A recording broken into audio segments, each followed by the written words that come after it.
कभी तक जब कोई औरत नहीं बोलेगी तब तक शरीर मन हिम्मत नहीं टच कर सकता है। दूल्हे को बैंड बाजे के साथ बारात लाते तो आपने कई बार देखा होगा, लेकिन गोरखपुर में जो मामला सामने आया उसने हर किसी को हैरत में डाल दिया। जहाँ एक लड़की बैंड बाजे के साथ प्रेमी के घर पहुंच गई, साथ ही धमकी दी कि शादी प्रेमी से ही करूंगी, नहीं तो यही मर जाऊंगी। संजीव के साथ अगर मेरी शादी नहीं होगी, मेरे साथ शारीरिक संबंध बनाया है तो मैं यहीं अपनी हत्या कर लूंगी और फांसी लगा कर मर जाऊंगी। चलिए आपको बताते हैं कि आखिर पूरा माजरा क्या है। दरअसल रामपुर रकबा का रहने वाला संदीप मौर्य सेना में सिपाही है, जिसकी कुछ ही दिनों में शादी होने वाली है। इसकी भनक संदीप की प्रेमिका को लग गई। फिर क्या था, प्रेमिका भी निकली जिद्दी, बैंड बाजे के साथ संदीप के घर पहुंच गई, जिसके बाद कई घंटों तक प्रेमी के घर पर हाई वोल्टेज ड्रामा चलता रहा। दरअसल प्रेमिका का कहना है कि 2 साल पहले वो संदीप से मौसी के घर पर मिली थी, जहां से दोनों की लव स्टोरी शुरू हुई। जिसके बाद संदीप लड़की के घर भी आता जाता रहा। इसके बाद उसने शादी का झांसा देकर लड़की के साथ शारीरिक संबंध भी बनाए। इस बीच वो सेना में ट्रेनिंग के लिए चला गया। इस दौरान भी वो प्रेमिका से मिलता रहा।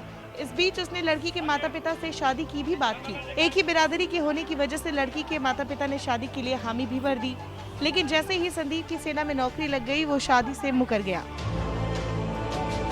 पूरा मामला क्या है? मैं कुछ दिन पहले अपनी मौसी के घर गई थी, तो संजीव और वहाँ हमसे मिले और फिर हम दोनों में उनसे फ्रेंडशिप हो गई और कुछ दिन के बाद हम दोनों में रिश्ता प्यार में बदल गया।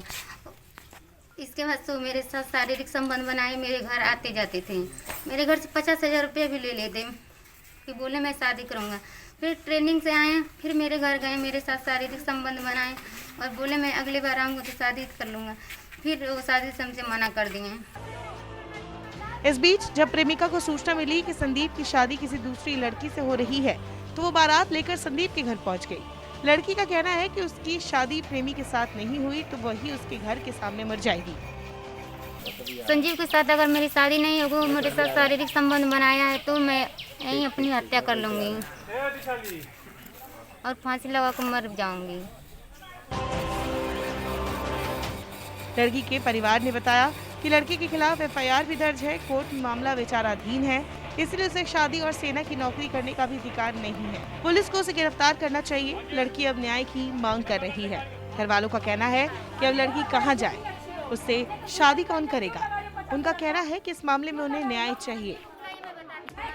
कोई इसमें चूंकि पूर्व से ही वो एफआईआर लिखवा चुकी है इस संबंध में, तो शादी करने के लिए उसको अन्य विधिक या सामाजिक तरीकों का ही प्रयोग करना होगा, या वो चाहे तो आर्मी में उसके मुख्यालय पर शिकायत कर सकती है। विधिक रूप से तो एक घटना की एक ही एफआईआर होती है, तो वो एफआईआर हो चुकी है ऑलरेडी, उसमें आरोप पत्र लग चुका है। तो अब दोबारा उसको इस बात पे मजबूर नहीं किया जा सकता कि वो उसी से विवाह करे। फिलहाल लड़की को समझा बुझा कर उसे घर भेज दिया गया है। साथ ही लड़की को सिविल तरीके से उसकी अपनी बात रखने का सुझाव भी दिया गया है।